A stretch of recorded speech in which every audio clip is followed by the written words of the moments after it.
Hello friends, welcome to my YouTube channel. मैं आज इस वीडियो में आप लोगों को मेनी वन फंक्शन के बारे में बताऊंगा।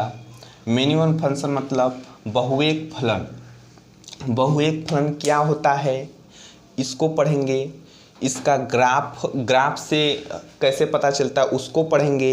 और इस मेनी वन फंक्शन कितने होते हैं, यदि दो सेट दिया हो तो उससे कितने मेनी वन फंक्शन बनेंगे, इसमें यह पढ़ेंगे। आइए हम अपना लेक्चर शुरुआत करते हैं, अपना वीडियो शुरुआत करते हैं। If there exist at least two element of set A which related with same element of set B.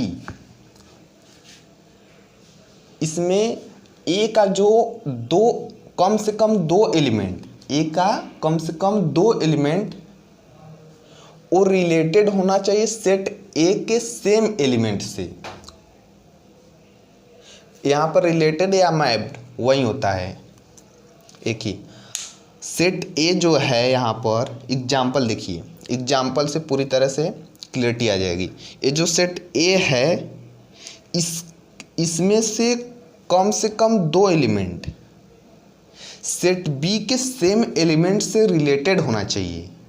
दो या तो तीन या तो चार या तो पाँच या ऐसे ही उससे ज़्यादा।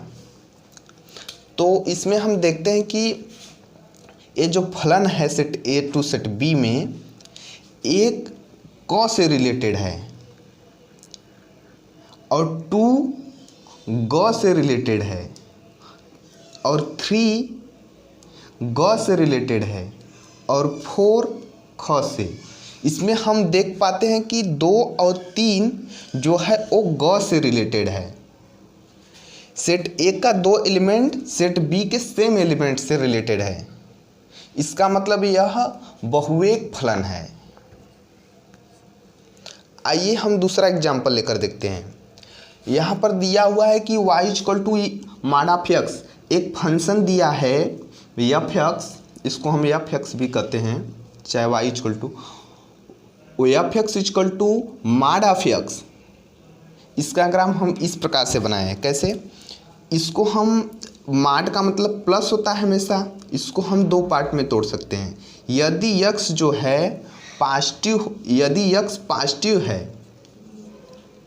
तो x लिखेंगे।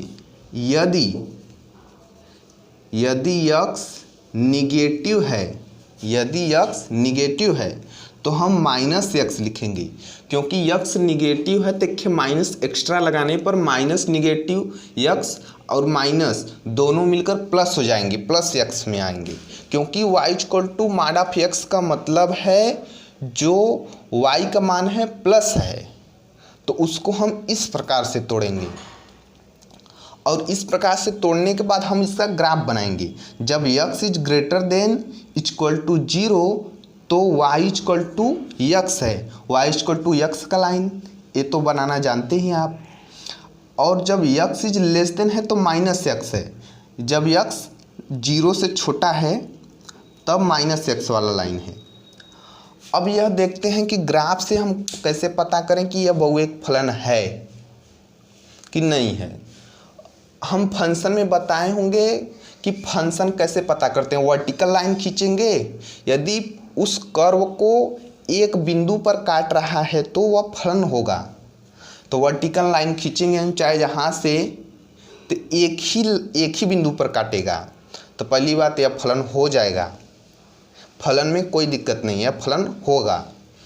अब उसके बाद यह बहुएक फलन है कि वन वन फलन है, इसके पहले हम वन वन फंक्शन पढ़ाए हैं। अब हम वन वन और बहुएक पता करने के लिए हम हॉरिजॉन्टल लाइन खींचते हैं x अक्ष की। इसमें हॉरिजॉन्टल लाइन खींचने पर यदि एक बिंदु पर काट रहा है तो वन वन होगा उस फलन को। यदि उस फलन को दो बिंदु या दो से अधिक बिंदुओं पर काट रहा है तो वह मेनी वन फंक्शन होगा, मतलब बहुएक फलन होगा। तो यहाँ पर हम देख पा रहे हैं कि दो बिंदुओं पर काट रहा है इस फलन को, ऐसे ऐसे गया है तो यहाँ पर एक काटा, एक यहाँ पर हॉरिजॉन्टल लाइन हमारा। तो इससे यह पता चला गया कि यह बहुएक फलन है, मेनी वन फंक्शन है।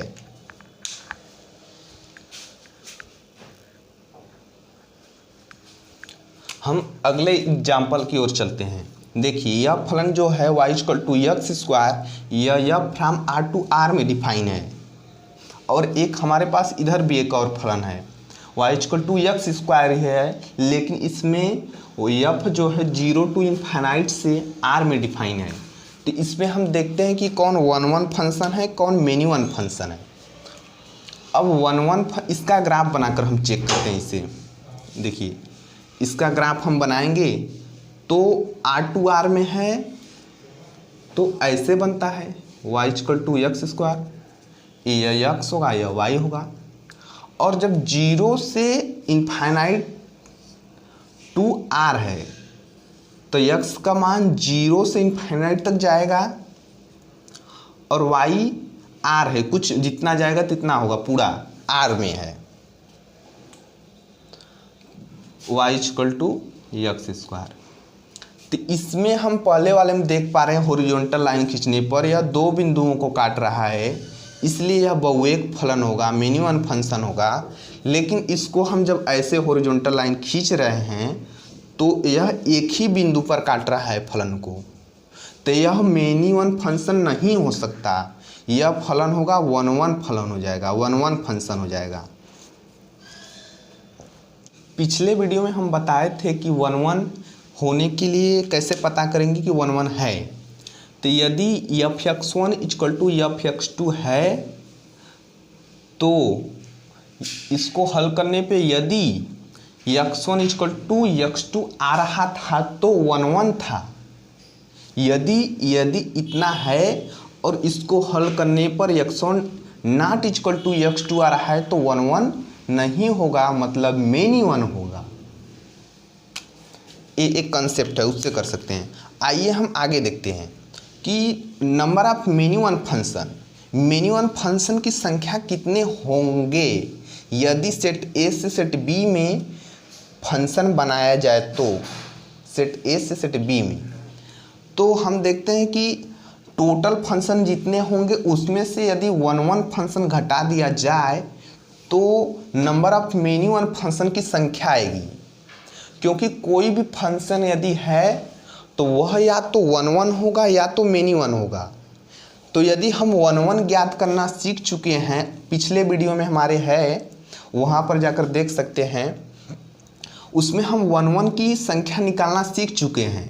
तो हम टोटल फंक्शन में से 1 1 घटा दें तो हमें मेनी वन फंक्शन की संख्या पता हो जाएगी। तो टोटल फंक्शन n के पावर m होंगे और उसमें से 1 1 इतने होंगे NCM फैक्टोरियल m, ये 1 1 की संख्या है, टोटल फंक्शन की संख्या, उसमें से घटाएंगे तो यही जो आएगी मेनी वन फंक्शन की संख्या आएगी। अब हम देखते हैं कि ये जो टोटल फंक्शन की संख्या n के पावर m वो कैसे आया है, इसको थोड़ा समझते हैं इधर एग्जाम्पल से। और एक बात और, ये जो n है वो सेट बी में जितने एलिमेंट है उसकी संख्या है, और जो m है वो सेट ए में जितने एलिमेंट है उसकी संख्या है।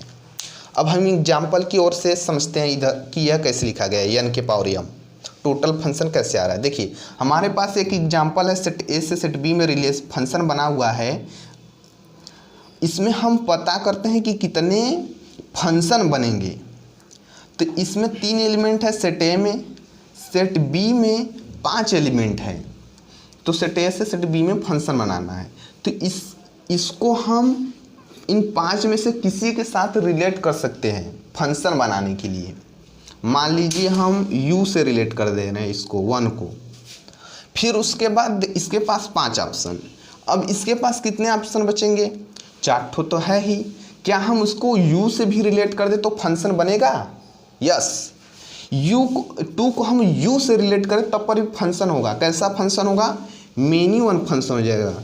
मान लीजिए हम इसको इसी से रिलेट कर दे रहे हैं, u से ही 2 को भी, तो इसके पास भी 5 ऑप्शन हुए ना। u से भी कर सकते हैं, v से, w से, x से, y से, तो इसके पास 5 ऑप्शन। अब इसी प्रकार से जो 3 है उसके पास भी 5 ऑप्शन है, चाहे जिससे रिलेट कर सकता है वह फंक्शन बनेगा।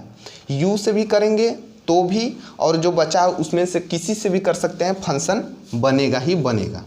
इसको हम y से कर दे रहे हैं, तो इसके पास 5 ऑप्शन। तो तीनों के पास 5-5 ऑप्शन है। जितने सेट ए के एलिमेंट हैं उसके पास कितने ऑप्शन है, जितने सेट बी के एलिमेंट है उतने ऑप्शन है। तो ए के पास 5 ऑप्शन एंड देन 2 के पास 5 ऑप्शन एंड देन 3 के पास 5 ऑप्शन। क्या हुआ, 5 के पावर 3। यह क्या लग रहा है, सेट बी में 5 एलिमेंट है वहीं 5 लिखा गया है, सेट ए में 3 एलिमेंट है उसके पावर में लिखा गया है। इसका मतलब यह हुआ, इससे हम यह समझ सकते हैं कि यदि सेट बी में n एलिमेंट हो और सेट ए में m एलिमेंट हो तो टोटल कितने फंक्शन बनेगी, n के पावर m। सेट बी के एलिमेंटों की संख्या उसके पावर सेट ए के एलिमेंटों की संख्या, वहीं तो लिखे हैं n के पावर m। अब ये तो 1-1 फंक्शन तो हम पिछले वीडियो में हम बता चुके हैं कि यह कैसे आया है। इसको हम इस वीडियो में नहीं बताएंगे, नहीं तो लंबा हो जाएगा। तो इस प्रकार से हम मेनी वन फंक्शन की संख्या निकाल सकते हैं। तो हम इस जो फंक्शन दिया है सेट ए से सेट बी में, हम इसमें मेनी वन फंक्शन निकालना सीखते हैं। कितने होंगे निकाल कर हम पता करते हैं। देखिए अब n के पावर m टोटल फंक्शन, मतलब इसमें 5 एलिमेंट इसमें 3 एलिमेंट, 5 के पावर 3 माइनस NCM n में 5 CM 3 फैक्टोरियल m मतलब 3। इसको हल करेंगे तो जो आएंगे मेनी वन की संख्या आएंगी 5 × 5 = 125 minus factorial 5 factorial 3 factorial 5 - 2 factorial 2 उड़े फैक्टोरियल 3 ई कटा। अब इसको हम काट देंगे तो कितना आएगा, इधर देख रहे हैं 125 माइनस फैक्टोरियल 2 से कटेगा तो 5 4 3 और 2 फैक्टोरियल लिखेंगे तो 2 फैक्टोरियल से कट जाएगा, उसको हटा दे रहे हैं। तो 5 चौका 20 60, 60 में से 125 65 आंसर आ गया। तो आज के लिए बस इतना ही। अगले हम लेक्चर में पढ़ेंगे इनटू फंक्शन या तो आंटो फंक्शन।